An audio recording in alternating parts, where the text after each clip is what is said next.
Hello నమస్తే.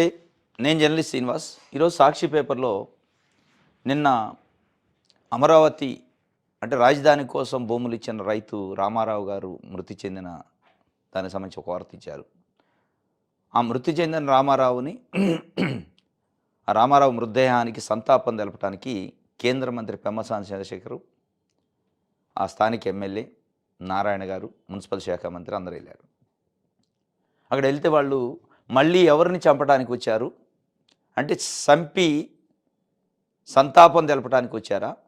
ఈ చంపటాలేంది, సంతాపం ఏంది? అంటే చంపినోడే సంతాపం తెలిపినట్టుంది. ఈ చావుకు కారణం ఎవరు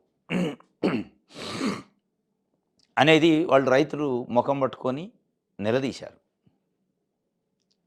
అక్కడ ఎవరు మాట్లాడలే. దీని గురించి ఈరోజు బ్యానర్ ఐటమ్గా సాక్షి పేపర్ రాసింది. సాక్షి పేపర్ రాసిందా, ఆంధ్రజ్యోతి రాసిందా, ఈనాడు రాసిందా పక్కన పెడితే, ఈ రామారావు గారి అంటే పదే పదే రామారావు గారు అని ఎందుకంటున్నారు, ఆయన వాళ్ళు త్యాగమూర్తులు. రాష్ట్రం కోసం, రాజధాని కోసం చంద్రబాబు నాయుడు గారు ఒక పిలిపిస్తే వాళ్ళ జీవితాలను త్యాగం చేసి వాళ్ళ జీవితానికి భూమికి సంబంధం అది. వాళ్ళకు ప్రాణం కంటే ఎక్కువ భూమి. అట్లాంటి భూమి త్యాగం చేశారు. కానీ ఏమొచ్చింది ఆ త్యాగానికి ఫలితం? ఈరోజు ఏమీ రాలేదు. అమరావతి లేదు, రాజధాని లేదు, క్వాంటమ్ సిటీ అంటారు, ఆ సిటీ అండి ఈ గ్రాఫిక్స్లో, పేపర్లలో, టీవీలలో, డయాస్ల మీద ఉంది తప్ప అక్కడ లేదు. కనపడని రాజధాని, కనపడని రిటర్నబుల్ ప్లాట్లు. ఇది ఆ రామారావు గారి మృతి సాక్షిగానైనా, ఆయన చనిపోయిన సాక్షిగానైనా, ఆయన గుండె పగిలి ఆవేదనతోని చనిపోయింది.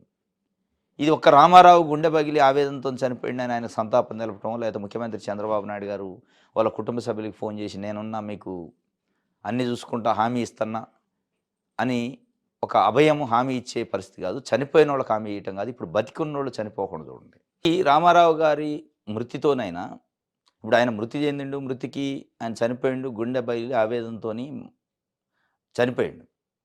అరిచి ప్రభుత్వం ముందు అరిచి గుండె బయలు చనిపోయిండు. దీంతోనైనా ఇంకొక రైతు అరిచి, ఇంకొక రైతు ఆవేదనతో గుండె బగిలి చనిపోకుండా చూడండి.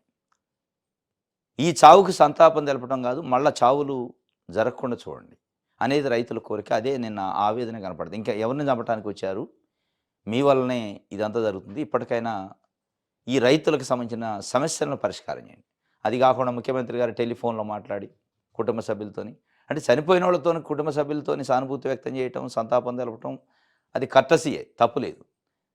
దానికంటే ముఖ్యం అది చేస్తూ మీరు నిన్న హుటాహుటైన ముఖ్యమంత్రి చంద్రబాబు నాయుడు గారు, డిప్యూటీ సీఎం గారు అమరావతి రైతుల సమస్య పైన అధికారులతోని, సిఆర్డీ అధికారులతో ఒక అత్యవసర స్థాయి మీటింగ్ పెడితే దీనికంటే ముఖ్యం ఏముంటుంది? అది లేదు, అది ఉండదు కూడా, ఉండే అవకాశాలు కూడా కనిపించట్లే. అంటే ఇది మొత్తం ఏంటంటే కవరేజ్, సానుభూతి, మేమేదో అక్కడ నెగిటివ్ రాకుండా ఉంటాం కదా, సో కేంద్ర మంత్రిని, అక్కడ రాష్ట్ర మంత్రిని పంపించేది చేస్తున్నారు. ఇది కాదు. ఆ రైతుల ఆవేదన అర్థం చేసుకోండి. అర్థం చేసుకొని ఇప్పటికైనా వాళ్ళకి వచ్చిన రిటర్నబుల్ ప్లాట్లలో ఉన్న సమస్యలు, అసలు రిటర్నబుల్ ప్లాట్ రానోళ్ళు, రిటర్నబుల్ ప్లాట్లు అసైన్మెంట్ ల్యాండ్లో ఇస్తే అమ్ముకోవడానికి, లోన్ తీసుకోవడానికి అవకాశం లేని ప్లాట్లు, ఇట్లా అనేక రకాల ఇబ్బందులు ఉన్నాయి. వీటిని పరిష్కరించిన తర్వాత రెండో విడత భూ సమీకరణ, మూడో విడత భూ సమీకరణ చూడండి. అత్యంత దారుణమైన విషయం. ఇక్కడ వీళ్ళు నలిగి చనిపోతున్నారు గుండెల బగిలి. ఇది వదిలేసి మూడో విడత, రెండో విడత అని చెప్పి చంద్రబాబు నాయుడు గారు చెప్పడం, ఇంకా వాళ్ళు గుండె బగిలే మాటలు చెప్తున్నారు. ఇది అమరావతి పెద్ద మున్సిపాలిటీ అయితే కానీ రాజధాని కాదు అని చెప్పి, విశ్వనగరం కాదని చెప్పి. విశ్వనగరం కావాలంటే మీరు భూములు ఇవ్వాలంటున్నాను. దానికి ఒక హద్దు లేదు, పద్దు లేదు. ఇది మళ్ళీ ఎవరిని చంపడానికి వచ్చారు, మీ సానుభూతి మాకు అవసరం లేదు. కేంద్ర సహాయ మంత్రి పెమ్మసాని, ఎమ్మెల్యే శ్రవణ్కు రాజధాని రైతుల నుంచి నిరసన శాఖ. మందడంలో రైతు రామారావు కుటుంబ సభ్యుల ఆగ్రహం. ఇది దీంతోనైనా జ్ఞానోదయం కావాలా, దీంతోనైనా తెలవాల ప్రజల నాడి ఎట్లా ఉందనేది. అమరావతి రైతుల యొక్క బాధ, వాళ్ళ ఆవేదన ఎట్లా ఉంది, ఆవేదనతో గుండెల పగిలి చనిపోతున్నారు.